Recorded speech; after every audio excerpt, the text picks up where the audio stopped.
የ206ኛ ኮር አዳኝ ቡድን በደብረ ማርቆስ ከተማ ከምሽቱ 1:45 በፈጸመው የቦምብ ጥቃት በአንድ ፓትሮል ላይ የነበሩ 10 አድማ ብተና ተገድለዋል። አንድ የኢትዮጵያ መከላከያ ሰራዊት ከፍተኛ አዛዥ ለአፍሪካ ሪፖርት እንደገለጹት የኤርትራ ሰራዊት ከድንበር አካባቢዎች ባለፈ በትግራይ ክልል ወሳኝና ስትራቴጂካዊ ስፍራዎች ላይ ሰፍሮ ይገኛል ሲሉ ከሰሞኑ ተናግረዋል። ሳውዲ አረቢያ ለኢትዮጵያ የምትሰጪውን እርዳታ አቁሚ ማለቷ ተሰምቷል። በተባበሩት አረብ ኤሚሬትስና በሳውዲ አረቢያ መካከል የተፈጠረውን ፍጥጫ ለማርገብ ግብጽ እየተንቀሳቀሰች መሆኑ ታውቋል።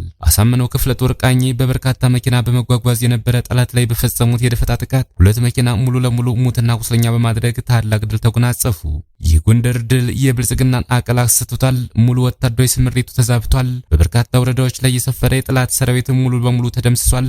አርበኛ ጠበቃ አስረስ ማረዳምጤ ከመጨረሻው ድረስ አብራችሁ ስትቆዩ እነዚህና ሌሎች ያልተሰሙ መረጃዎችን በዝርዝር እናስደምጣችኋለን። የሚዲያችን ተደራሽነት እንዲበዛ ቪዲዮ ላይክ፣ ቻናሉን ሰብስክራይብ እና ሼር እንዲሁም ኮሜንት መስጫ ሳጥን ድል ለአማራ ፋኖ የሚል አስተያየት እያስቀመጣችሁ አብራችሁ ነው። ነሆ ወደ መረጃችን ገባን። የ206ኛ ኮር አዳኝ ቡድን በደብረ ማርቆስ ከተማ ከምሽቱ 1:45 በፈጸመው የቦምብ ጥቃት በአንድ ፓትሮል ላይ የነበሩ 10 አድማ ብተና ተገድለዋል። ተደጋጋሚ ጥቃት በመክፈት በደብረ ማርቆስ ከተማ ያገዛዙን ኃይሎች በተናጠልና በቡድን በቦምብ የሚያጋዩት አነፍናፊ የ206ኛ ኮር አዳኞች በፈጸሙት የምሽት ጥቃት በአብማ ክፍለ ከተማ ቀበሌ 01 በግተራ አካባቢ በአንድ ፓትሮል ተጭነው የሚንቀሳቀሱ 10 አድማ ብተናዎች በቦምብ ተጋይተዋል።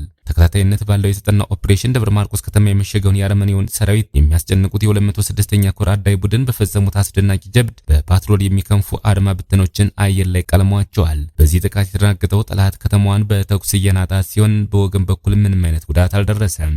የጎንደር ድል የብልጽግናን አቅል አስቶታል። ሙሉ ወታደራዊ ስምሪቱ ተዛብቷል። በበርካታ ወረዳዎች ላይ የሰፈረ የጠላት ሰራዊት ሙሉ በሙሉ ተደምስሷል። አርበኛ ጠበቃ አስረስ ማረዳምጤ ተደምስሷል ማለት ተማርኮ ተመቶ ተበትኖ ከስምሪቱ ውጭ ሆኗል ማለት ነው። ድምሰሳው ሰራዊቱን ብቻ ሳይሆን ካድሬውንም ይጨምራል። ከተበተነው የጠላት ኃይል መካከል 300 ሚሊሻ፣ 200 አድማ ብተና በድምሩ 500 ሰራዊትና በርካታ ቁጥር ያላቸው የመደበኛ ፖሊስ አባላት ከተለያዩ ወረዳዎች በመሸሽ ባህር ዳር አባይ ማዶ ሰማዕታት አርፈው ነበር። የብልጽግና አመራርና የአብይ ጀነራሎች ይህንን ኃይል በማግባባት ወደ ውጊያ ለመመለስ ያደረጉት ጥረት አልተሳካም። ወደ ቀጠናው ተመልሰን ወገናችን ጋር አንዋገም የሚለውን አቋም አስይዛቸዋል የተባሉ 135 ያህል አድማ ብተና፣ 144 ሚሊሻ፣ 49 መደበኛ ፖሊስ አባላት ትጥቃቸውን አውርደው ታስረዋል። ሌሎች ትጥቅ አናወርድም ያሉ 47 አድማ ብተና፣ 80 ሚሊሻ ከነትጥቃቸው ከተማ ውስጥ ተበትነዋል። ብልጽግና ቀሪዎቹን በማግባባት ላይ ተጠምዷል። ጎንደር ላይ በገጠመው ሽንፈት ተስፋ የቆረጠው ጠላት አማራ የሆነ የመከላከያ ሰራዊት ከፍተኛ መኮንኖችንና አባላትን እየረሸነ ይገኛል ሲል አርበኛ ጠበቃ አስረስ ማረዳምጤ ተናግሯል። አሳምነው ክፍለ ጦር ቃኝ በበርካታ መኪና በመጓጓዝ የነበረ ጠላት ላይ በፈጸሙት የደፈጣ ጥቃት 2 መኪና ሙሉ ለሙሉ ሙትና ቁስለኛ በማድረግ ታላቅ ድል ተጎናጸፉ። በአፋር ክልል ጭፍራ ተነስቶ ወልዲያን በማቋረጥ ወደ ላሊበላ መስመር በ4 ዙ 23 ታጅቦ በበርካታ መኪኖች ይጓዝ የነበረ የፋሽስቱ ብልጽግና አገዛዝ ሰራዊት መካከል 2 መኪና ላይ ያሳምነው ክፍለ ጦር ቃኝ ሳንቃ ከተማ ዙሪያ የደፈጣ ጥቃት በመፈጸም ሙሉ ለሙሉ ሙትና ቁስለኛ በማድረግ ታላቅ ድል ተጎናጽፈዋል። ጉዞ ላይ ባለበት በደፈጣ የተመታው ጠላት ሙትና ቁስለኛውን ሲያነሳ ጉዞውን የቀጠለ ሲሆን ከወልዲያና አካባቢ የመጣ ጠላት 13 ቁስለኛ አንስቶ ተመልሷል። የአማራ ምድር ሲወር የሆነበት የፋሽስቱ አገዛዝ ብልጽግና ሰራዊትም በሁሉም አቅጣጫ እየፈረሰ በስፋት ፋኖን እየተቀላቀለም ይገኛል።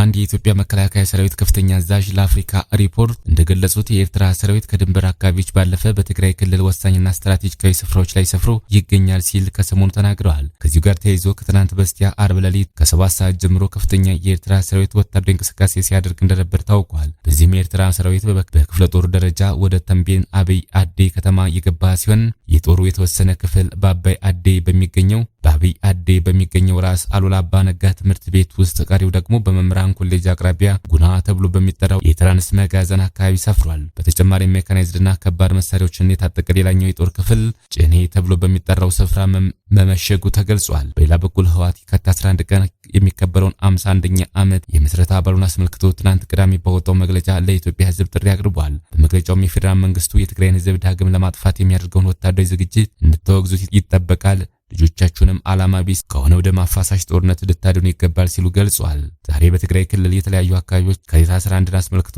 ሰልፎች እየተካሄዱ ይገኛል። ሳውዲ አረቢያ ለኢትዮጵያ የምትሰጪውን እርዳታ አቁሚ ማለቷ ተሰማ።